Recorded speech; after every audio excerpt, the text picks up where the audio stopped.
Hey guys, Tyke here, and I get a lot of questions on which USB microphone is the best, and there's a lot of good microphones out there. So today I'm going to be answering that question by comparing 4 different USB mics at slightly different price points.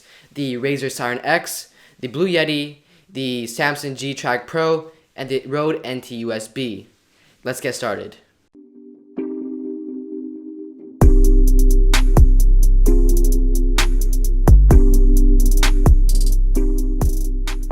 Also, by the way, whenever I'm talking about a certain microphone, I'll be using that microphone to record the audio. Let's say I'm talking about the Razer Seiren X, I'll be using the Razer Seiren X to talk about the microphone. Anyways, also I'll have a text box either corner to let you guys know what microphone I'm currently using.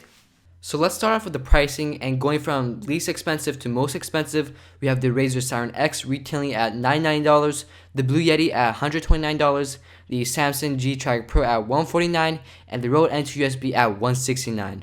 I'll have the Amazon links down below in the description, and prices do fluctuate frequently. And also, so you can focus on the audio quality, I won't be using any background music like I always do. Now that we got the prices out of the way, let's go over the design and build quality. Starting off with the Razer Seiren X, this microphone is extremely compact and light. Compared to all the other mics in this video, the Seiren X is pretty much half the size, making it the perfect companion for streamers and podcasters on the go. Also, I'm really digging the minimal design here, and Razer never fails to create a product that looks good. But priced at $99, the build quality is pretty poor. The body is made of hard plastic instead of metal, and the volume knob feels really cheap. Plus, the stand doesn't offer too much leverage in terms of what angle you can place the microphone.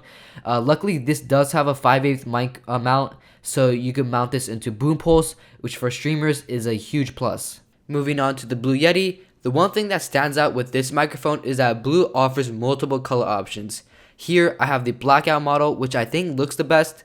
In terms of build quality, the Blue Yeti is solid. It's made completely out of metal and has heft to it that signifies utility. This also has a 5/8 mic mount to boom poles, which can be useful. Although I don't use this mount offered in the Blue Yeti and the Razer Seiren X, I know for some people, especially gamers, that mount is important. It's important because when you put your microphone on the desk, it doesn't block out the vibration noises you get from your keyboard or your mouse, so putting it in a boom pole helps prevent that. Now, the Samson G Track Pro is built like an absolute tank. The G Track Pro is the bulkiest and heaviest out of the bunch and feels absolutely premium. It literally feels just like a block of metal. Out of all the microphones, the G Track Pro looks the most industrialized and professional. If you like that look, well, that's a plus, but I really don't love it. Obviously, looks and appearance matters the least in microphones because none of your viewers are going to look at it anyways. This also has a similar hinge design as the Blue Yeti, which I like because it's easy to adjust and you can turn it all the way down for easy portability.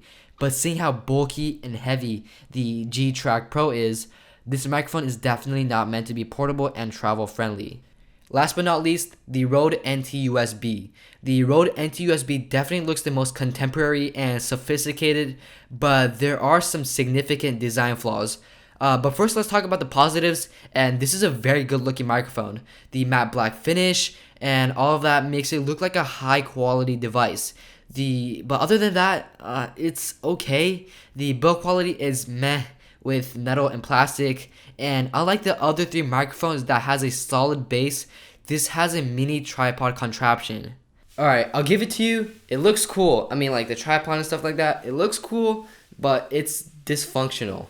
First of all, to adjust the angle of the tripod to prevent it from wobbling, I have to use 2 hands to adjust it. And like I just mentioned, the tripod is wobbly. Like, it's so easy to tip over, while the other microphones, since they have a solid base, it will not tip over.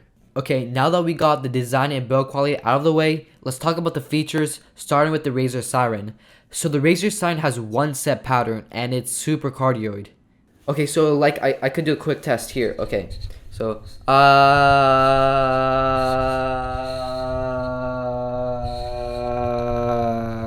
yep.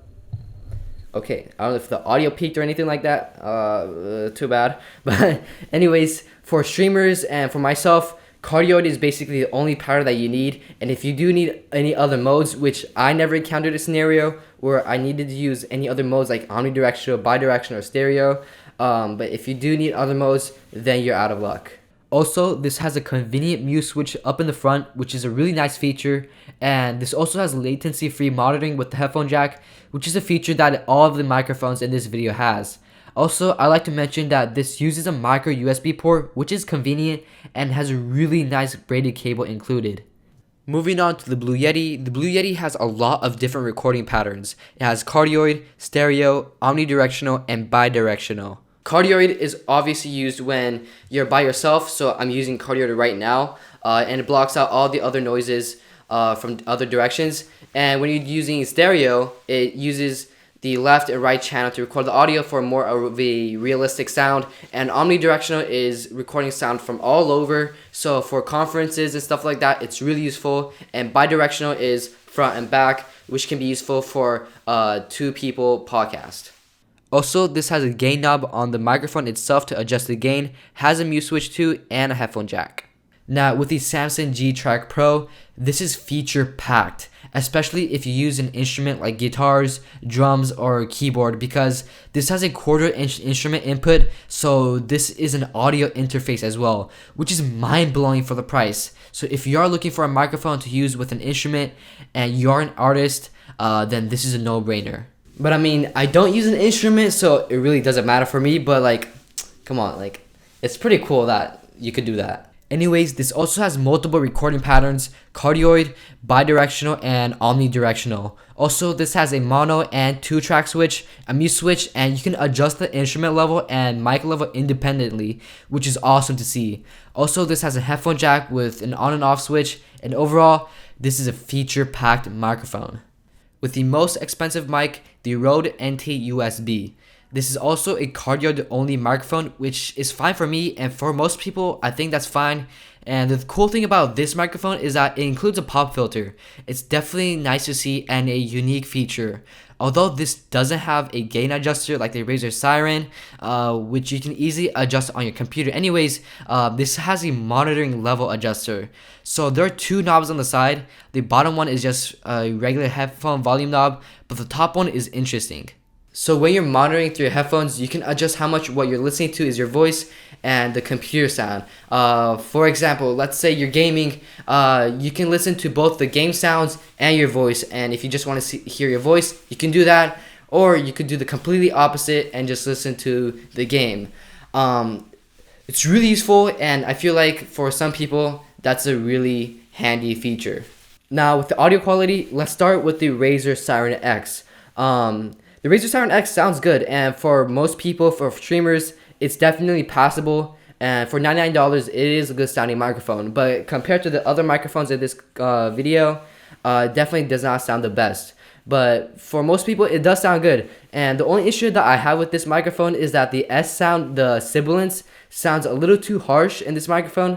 But other than that, it's solid. Next up is the Blue Yeti, and it does sound more richer and fuller than the Razer Seiren X in my opinion, and it is worth that little price upgrade in terms of audio quality. My voice sounds neutral and natural, and overall it sounds good. Now the Samson G Track Pro sounds really good. The only issue that I have is that in my opinion, it sounds a little too rich, a little too bass heavy, and it doesn't provide an accurate representation of my voice. Obviously, for podcasts and stuff like that, you want that rich sound. So for podcasts and stuff like that, it's really good for that. And obviously, sound quality is a matter of opinion. And if you do like this sound quality, then I mean, it's yourself to judge.